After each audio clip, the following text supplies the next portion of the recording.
In May 2014, Governor Mary Fallin said from kindergarten to third grade, children learn to read. Beginning in the fourth grade, they read to learn. Without basic literacy skills, children in the fourth grade fall further and further behind. Those children are more likely to drop out of high school and less likely to find good jobs even if they do graduate.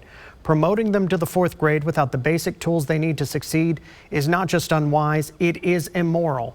We must ensure our children have basic proficiency in reading before the fourth grade.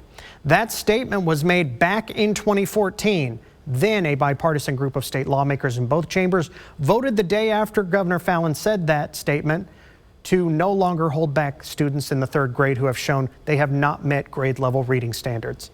Since then, Oklahoma has continued to fall to its lowest education rankings ever, and the debate to hold students back is back at the state capitol this coming legislative session.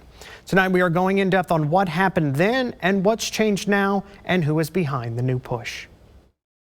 Oklahoma's low education rankings make education this coming legislative session a high priority. It might be one of those situations where the night is darkest just before the dawn.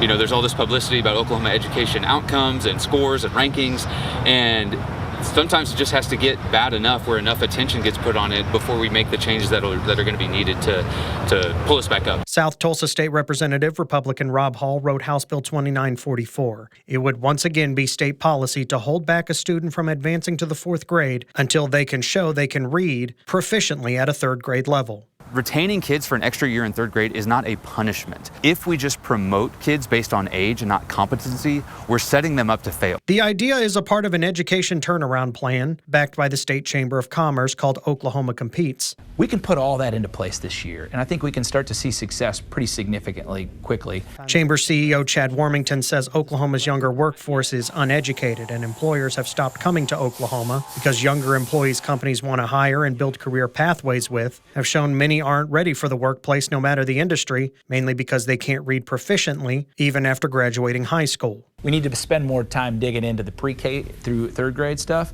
because it so sets the table for all that success down the road. But as the policy of holding back third graders who weren't reading at grade level began to kick in more than 10 years ago, Fox 23 featured stories from multiple parents whose children had a learning disability, or some understanding what was at stake even at a young age, were feeling so stressed about the test, it impacted them negatively. I'm still nervous. I mean, of course, it's like that whole pressure. It's a lot of pressure onto one day, you know, that you have to push all this stuff into one day. Families and even some educators said the standards set the bar way too high, and schools did not have the proper tools to help their students pass the third grade proficiency requirement goal in time, and they demanded change. I think it would give more time for the kids to be able to focus on the curriculum and not just on the test. So I think it'll do better for the children. There were also concerns that a blanket mandate from the state did not let parents and educators decide the best path for individual students on the local level. A criticism that I would have of the state is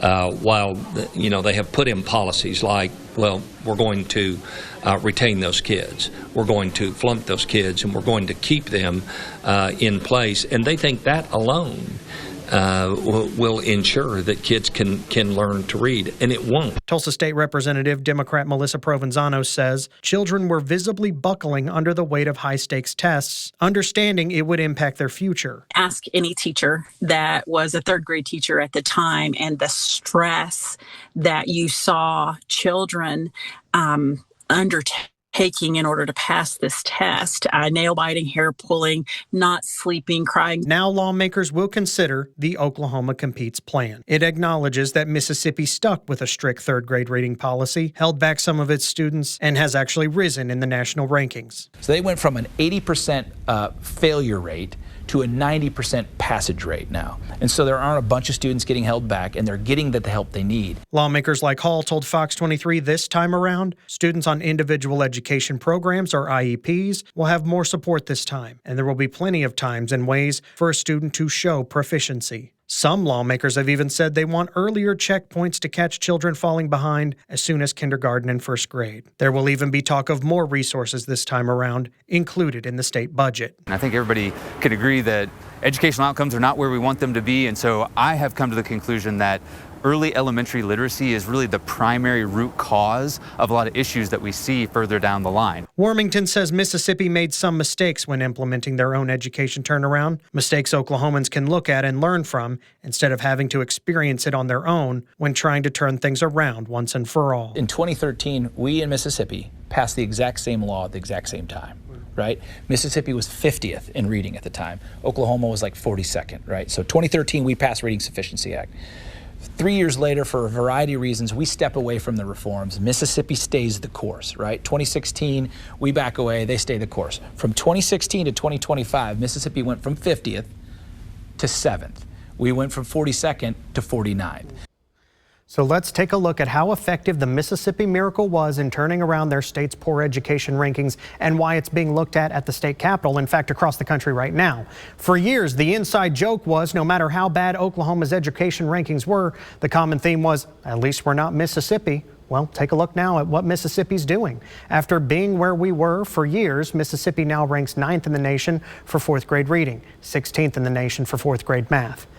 That is a 32-spot jump in 11 years. While it still struggles with 8th grade reading and math, it is nowhere near as bad as it was. In that same time frame, Oklahoma slid to 49th in education, where we sit now. Something to keep in mind that could be a challenge for lawmakers is it was a bipartisan group of Democrats and Republicans that teamed up back in 2014 to stop holding kids back. And there will likely be a similar and possibly heated debate on this topic in the coming session in both chambers.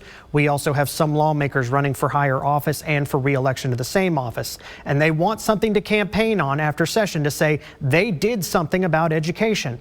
But education reform is expected, at least, to be attempted this spring.